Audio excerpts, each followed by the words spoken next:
les femmes, elles expriment souvent ça, quoi.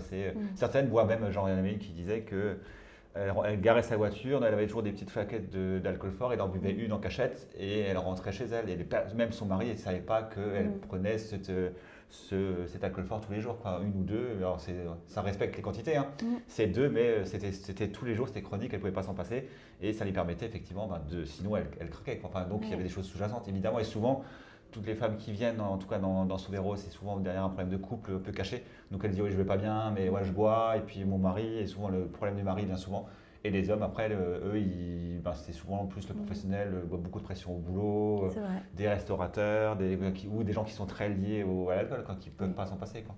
Et même récemment, il y a quelques années, il y avait une DRH comme ça qui, entre-temps, s'est assez impliquée sur l'alcool et qui, elle, c'était tous les pots d'entreprise où il fallait consommer. Et puis un jour, elle était tombée, elle faisait un discours, elle est tombée, quoi. Je crois qu'elle avait écrit un bouquin, tout ça. Enfin, je ne sais plus comment ça s'appelle, mais c'était assez intéressant.